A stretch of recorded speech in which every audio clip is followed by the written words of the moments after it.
Hello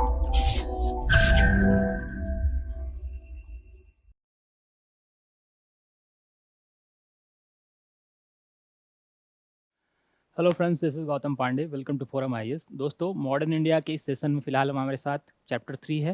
last video तक हमने कुछ सेशन डिस्कस कर लिए थे इसमें। तो आज की इस वीडियो में हम जो इंटरनल ऑर्गेनाइजेशन था कंपनी का, ईआईसी कंपनी से मतलब यहाँ पर ईस्ट इंडिया कंपनी से है। ईस्ट इंडिया कंपनी में भी ब्रिटिश ईस्ट इंडिया कंपनी से, क्योंकि डच हो या चाहे पुर्तगीज हो या फ्रेंच हो, सभी अपने आप को ईस्ट इंडिया कंपनी ही कहते थे। तो ऐसे में हमारा जो मेन फोकस होगा, इंग्लिश ईस्ट इंडिया कंपनी जो थी उसके इंटरनल ऑर्गेनाइजेशन कैसा था, कैसे वो लोग काम करते थे, कैसे उतनी दूर से यहाँ पर आके सोचिए। आज आप समझिए, यूरोप जो है ना, बिजनेस करना या ट्रेड करना एक बड़ी बात है। वैसी कंडीशन में आज से 200-300 साल पहले यहाँ आना और ट्रेड करना या नौकरी करना, समझिए कितनी बड़ी बात होगी। तो हम जरा एक बार देख लेते हैं। कभी तक हमने डिस्कस तो कर लिया कि ईआईसी हमारी इंडिया में आ रही है, इंटरवेन करना स्टार्ट कर रही है, बट उसका इंटरनल ऑर्गेनाइजेशन कैसा है उसे डिस्कस करते हैं। चलिए देखिए, थोड़ा रिकॉल करते हैं, याद कीजिए। 1600 में हमने देखा था कि क्वीन एलिजाबेथ ने एक चार्टर के द्वारा ये राइट दे दिया था कि जो केप ऑफ गुड होप है, जो हमारा केप ऑफ गुड होप जो साउथ अफ्रीका वाला है, इसके जो ईस्टर्न एरिया होगा जितने भी, इन सारे एरिया में पर्टिकुलरली इन्हें मोनोपोली दे दी गई थी कि आप जाइए वहाँ ट्रेड सिर्फ और सिर्फ आप करेंगे। जो भी कोई यहाँ से अगर दूसरी कंपनी नहीं जाएगी, जैसे कि ब्रिटेन से अगर कोई कंपनी आती है तो सिर्फ ईआईसी आएगी, ईस्ट इंडिया कंपनी। ऐसे में समझिए, स्टार्टिंग में इन्हें सिर्फ ये जो मोनोपोली मिली थी, राइट मिली थी, सिर्फ 15 ईयर्स के लिए मिली थी। बट लॉन्ग टर्म में इस कंपनी ने इतना प्रॉफिट कमाया और इतने ज़्यादा पैसे वगैरह दिए उस समय गवर्नमेंट को। समझिए, कहा जाता है कि आप देखेंगे कि बाद में ये ब्राइब्स वगैरह देना शुरू कर देते हैं, पैसे इतने भेज रहे हैं यहाँ से कि नए चार्टर हमेशा इन्हें मिलता रहता है। तो ऐसे में समझिए कि ईस्ट इंडिया कंपनी क्यों इतना सक्सेस हो गई और कौन कौन से लोग थे जो इनके अंडर में काम कर रहे थे, उसे देखते हैं। देखिए जरा, देखिए, जब east India company India I थी तो उसका मैनेजमेंट कैसे चलता था। ऐसे होगी, कोई ना कोई कंपनी होगी तो उसका मैनेजमेंट होगा। जैसे हम देखते हैं कि बोर्ड ऑफ डायरेक्टर होता है, कोई सेक्रेटरी होता है, कोई प्रिंसिपल सेक्रेटरी होता है, तो वैसे ही इनका मैनेजमेंट कैसा था देखिए जरा। एक गवर्नर होता था इनका, एक डिप्टी गवर्नर होता था, और 24 मेंबर थे एट ए टाइम जब ये लोग इंडिया आए थे 1600 में।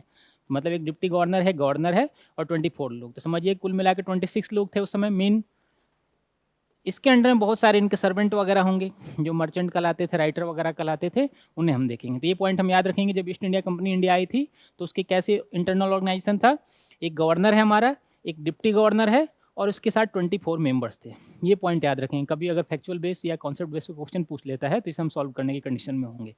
आगे देखते हैं। देखिए, जब east India company India I, जैसा कि हमने कहा डिप्टी गवर्नर है, बट लॉन्ग टर्म में इनका क्या हुआ कि जो इनका एस्पिरेशन था वो बढ़ता चला गया। आए तो थे यहाँ बिजनेस करने के लिए, बट धीरे धीरे ये पर्टिकुलर एरिया पर अपना ऑटोनोमस गवर्नमेंट बनाने की सोचने लगे। धीरे धीरे उन्होंने सोचा कुछ एरिया पे कब्जा कर लें और अपनी पूरी की पूरी एम्पायर यहाँ स्टेब्लिश करें। जो पुर्तगीज वगैरह हैं या डच हैं या फ्रेंच हैं, उन्हें भगा दें यहाँ से। ऐसे में जो इनका ऑर्गेनाइजेशनल था वो धीरे धीरे अकॉर्डिंगली हमेशा चेंज होता रहा। कभी कुछ रहा, कभी कुछ, बाद में देखेंगे कुछ नए चार्टर आएंगे तो उसमें कुछ अलग चेंज हो जाएगा। बाद में अकॉर्डिंगली हम हमेशा इनका जो चेंज होने वाला प्रोसेस रहा, ये जब तक इंडिया से गए नहीं तब तक कुछ ना कुछ इनका ऑर्गेनाइजेशन में चेंज होता रहा। उसे हम अगले पूरा अलग चैप्टर में किसी में दिया होगा तो वहाँ डिस्कस कर लेंगे, या फिर डिटेल में फिर हिस्ट्री वाली क्लास में आपके साथ डिस्कस करेंगे। देखिए, एक क्वेश्चन हमेशा आता है हमारे सामने, हमने बार बार डिस्कस किया कि ईस्ट इंडिया कंपनी ने सूरत में फैक्ट्री बनाई, मछलीपट्टनम में फैक्ट्री बनाई या कंपनी खोली, तो ये फैक्ट्री या कंपनी होता क्या था। ये बिल्डिंग दिख रही थी हमें, या आखिर था क्या, ये सबसे समझ लेना जरूरी है। क्या सच में वहाँ कोई फैक्ट्री था या कोई प्रोडक्शन वगैरह होता था या कुछ मैन्युफैक्चरिंग वगैरह होता था, इसे समझते हैं। देखिए, फैक्ट्री जनरली क्या होता था कि एक ऐसा पर्टिकुलर फोर्टिफाइड एरिया होता था, किलेबंद एरिया, जहाँ पर जितने भी कंपनी के एम्प्लॉयज़ थे या ऑफिसर्स थे उनके हाउसेज वगैरह होते थे या स्टोर वगैरह बना कर रखते थे। जितने भी इनके एम्प्लॉय थे वो सभी लोग पर्टिकुलरली इसी कंपाउंड में, जैसे समझिए आज करंट में देखिए, आप किसी भी कंट्री देखते हैं कि यहाँ पर एक एम्बेसी होती है, पर्टिकुलर ऐसा ही होता है, एक फोर्टिफाइड एरिया होता है जहाँ पर सिर्फ और सिर्फ वही उसी देश के लोग रहते हैं। सेम कंडीशन यहाँ पर होती थी। जो हमारा कंपनी था इसमें एक ऐसा एरिया जहाँ पर सिर्फ और सिर्फ ईआईसी के लोग ही, ईस्ट इंडिया कंपनी के लोग ही रहते थे, उनके ही एम्प्लॉय या सर्वेंट वगैरह रहते थे। ये समझ लेना जरूरी, इसे ही हम कंपनी कहते थे। यहाँ पर एक पॉइंट बहुत अच्छा है रिमेम्बर करने वाला, रिमाइंड हमेशा रखेंगे इस बात को कि इस कंपनी में पर्टिकुलर जो ये बिल्डिंग होता था, यहाँ पे कोई मैन्युफैक्चरिंग वगैरह नहीं होता था। ऐसा नहीं कि हम जैसे कोई कंपनी है तो वहाँ पे हम देखते हैं कहीं जूता बन रहा है, कहीं शुगर बन रहा है, शुगर मिल है, तो ऐसा कुछ नहीं था। यहाँ पे मैन्युफैक्चरिंग वगैरह नाम पे कुछ भी नहीं होता था। कहा तो जाता था फैक्ट्री, बट मैन्युफैक्चरर नहीं होता था कुछ भी यहाँ पे, ये समझ लेने वाली बात है। क्यों? क्योंकि इनका मेन उद्देश्य यहाँ पे मैन्युफैक्चरिंग था ही नहीं, यहाँ से सामान को ले जाना, एक्सपोर्ट करना इनका मेन उद्देश्य था। ऐसे में ये पॉइंट याद रखेंगे हम कि मैन्युफैक्चरिंग वगैरह काम नहीं होते थे। आगे देखते हैं, देखिए हमने कहा कि इसके अंदर ऑफिसर्स वगैरह, सर्वेंट वगैरह रहते थे। तो जो सर्वेंट थे उन्हें 3 कैटेगरी में बांटा गया था। ये कौन कौन सी 3 कैटेगरियाँ थी इसे देखते हैं। देखिए अक्सर आप इन तीनों वर्ड से सुनते होंगे, कभी ना कभी आपके सामने आएगा। देखिए पहला था राइटर, दूसरा था फैक्टर और तीसरा था मर्चेंट। राइटर्स अगर फिलहाल कभी भी आपको कोलकाता जाने का मौका मिले, वेस्ट बंगाल में कोलकाता में, तो आप देखेंगे वहाँ पर अभी भी राइटर्स बिल्डिंग है। तो ऐसे में समझिए राइटर्स ये उसी समय से हैं। तो राइटर्स बिल्डिंग है, ये याद करने के लिए थोड़ा आसान रहेगा। जो राइटर्स थे, फैक्टर्स थे, मर्चेंट थे, ये लोग पर्टिकुलरली इसी किसी हॉस्टल में, जैसा कि बिल्डिंग है ना, इसी में कहीं रहते थे और यहीं पे रहना, साथ में खाना पीना रहना सब इनका चलता रहता था। जो भी इनका कॉस्ट वगैरह होता था ये कंपनी बेयर करती थी। मतलब समझिए एक तरह से फुल्ली लॉजिंग एंड फूडिंग जो था इनका कंपनी बेयर कर रही है, इन्हें सिर्फ यहाँ रहकर इंडिया के लिए, कंपनी के लिए काम करना था। तो ये पॉइंट हम याद रखते हैं यहाँ पे। आगे देखते हैं आखिर ये राइटर, फैक्टर या मर्चेंट को सैलरी कैसे मिलती थी, कितनी मिलती थी, इसे देखते हैं। देखिए कहा जाता है कि जो राइटर था उसे 10 पौंड, मतलब उस समय का समझिए 100 रुपये, वो भी सालाना पर ईयर के तौर पे। आप समझिए 10 रुपीज़ पर ईयर आपको दिया जा रहा है बस, तो समझिए कितने कम पैसे मिलते थे इन्हें। जो हमारा फैक्टर था उसे 20 से 40 पाउंड मिलता था, मतलब 200 से 400 रुपीज़। और जो मर्चेंट था वो सबसे ज़्यादा पेमेंट मिलता था उसे थी 40 पाउंड्स, अप्रॉक्स 400 रुपीज़ के मिलते थे पैसे। समझिए इतनी कम सैलरी पे आखिर ये लोग इतनी दूर काम करने क्यों आ जाते थे। आप समझिए कि आज आपसे अगर कोई कहे कि मान लीजिए कि रिलायंस कंपनी युगांडा रवांडा में कोई कंपनी खोल रही है, वहाँ पर जाकर आपको सस्ते दरों पे काम करना है, तो आप सोचेंगे कि क्यों जाए हम वहाँ काम करने। बट आप उसके साथ साथ आपको ये भी बता दिया जाए कि वहाँ से अगर जो बिजनेस वगैरह होगा, ट्रेड होगा, सिर्फ और सिर्फ आप कर पाएंगे, पर्टिकुलर कोई भी इंडिया का पर्सन नहीं कर पाएगा। तो ऐसे में आपको क्या लगेगा, सैलरी तो भले ही कम है बट अदर पैसे जो हमारे हैं, एक्स्ट्रा सोर्सेज हैं, वो ज़्यादा कमाए जा सकते हैं। सेम यही कंडीशन थी इन मर्चेंट, जो हमारे फैक्टर थे और मर्चेंट इन लोगों के साथ। इन्हें क्या था, देखिए जो बिजनेस ट्रेड था जो इंडिया में, ये करने की पूरी छूट थी और सिर्फ ये लोग ही कर सकते थे, ब्रिटिश जो भी ब्रिटिशर्स होंगे, इनके अलावा कोई ब्रिटिशर्स आके यहाँ पर बिजनेस नहीं कर सकता था। ऐसे में लो सैलरी होने के बावजूद भी समझिए इंडिया और यूरोप में उस समय का जो भी ट्रेड था, सिर्फ और सिर्फ किसके पास मोनोपोली है, राइट है, ईस्ट इंडिया कंपनी के पास। तो मतलब जो उसके एम्प्लॉय होंगे सिर्फ वही बिजनेस कर पा रहे हैं। ऐसे में जो ट्रेड के माध्यम से, बिजनेस के माध्यम से एक बहुत लंबा चौड़ा एम्पायर खड़ा कर लेते थे, पैसा कमा लेते थे।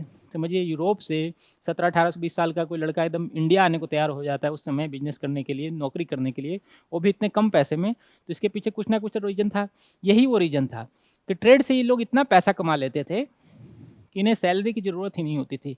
और उसके बाद में हम देखेंगे कि करप्शन लेवल भी कुछ आगे बढ़ गया, तो करप्शन से भी बहुत ज़्यादा पैसे कमाए जा सकते हैं। तो ये करप्शन वाला सिस्टम वहीं से चला आ रहा है, उससे पहले से भी चला आ रहा है, उसमें हम नहीं जाते डिबेट में। बट ये पॉइंट हमेशा याद रखेंगे कि प्राइवेट ट्रेड ही उनका मेन फीचर्स था, जिसकी वजह से वो यहाँ तक आके बिजनेस करने लग रहे थे या नौकरी कर रहे थे। अब देखिए कि जो उनका एडमिनिस्ट्रेशन था कैसे चल रहा था। हमने कहा कि ये ग्रेजुअली हमेशा चेंज होता रहा, बाद में कुछ समय बाद कुछ और होगा, उस समय कुछ बाद होगा। तो उस समय का जो इस चैप्टर में डिस्कस किया गया है, तो कहा जाता था कि गवर्नर इन काउंसिल जो थी वही पूरे के पूरे एडमिनिस्ट्रेशन को देखती थी। इसमें पर्टिकुलर कुछ लोग होते थे, यही लोग पूरा एडमिनिस्ट्रेशन देख रहे थे और पूरा का पूरा जो ब्रिटिश का सरकार थी उन्हें पैसे वगैरह देना, ब्राइब देना, ये सारी चीज़ें मैनेजमेंट वगैरह इनके हाथ में ही था। तो ये पॉइंट हम याद रखें। आगे देखिए यहाँ पर एक पॉइंट याद रखने वाली बात है कि जो गवर्नर होता था इस काउंसिल का प्रेसिडेंट होता था। आज भी देखते हैं हम, जो मेन पावर किसके पास होती है, पर्टिकुलर जो सबसे ऊंचे पोस्ट पर होता है, वैसे ही गवर्नर के पास सबसे ज़्यादा प्रेसिडेंट तो था ये। बट ये पॉइंट याद रखने वाली बात है कि इसके पास कोई, जब तक मेजोरिटी की कोई वोटिंग नहीं होती थी तब तक ये कुछ अपना इंडिविजुअल डिसीजन नहीं ले पाते थे। तो ऐसे में कहने के लिए ये गवर्नर हैं, आज करंट के हिसाब से समझ लीजिए प्रेसिडेंट जैसे हमारे हैं। प्रेसिडेंट को कहा जाता है कि नेशन ऑफ द हेड है, हेड नेशन के हेड हैं, बट उनके पास बिल्कुल वो राइट नहीं है जब तक कि लोकसभा या गवर्नमेंट जो है, करंट गवर्नमेंट, सेंट्रल गवर्नमेंट को रेजुलेशन पास ना करे, उनके पास भेजे नहीं साइन करने के लिए, तब तक उनके पास कोई ऐसा अथॉरिटी नहीं है कि वो अलग से कोई कानून वगैरह बना दे। कुछ एक्सेप्शन है, उसमें हम डिटेल में नहीं जाएंगे फिलहाल। तो ऐसे में समझिए जो गवर्नर थे हमारे, प्रेसिडेंट जो काउंसिल के प्रेसिडेंट थे, उनके पास कोई ज़्यादा नाम मात्र का, बहुत ज़्यादा ऐसा कोई अधिकार नहीं था, राइट नहीं था। तो ये पॉइंट हम याद रखेंगे। देखिए यहाँ पे इस चैप्टर में थोड़ा डिटेल में डिस्कस नहीं किया गया, बहुत ही ब्रीफ में डिस्कस किया गया है।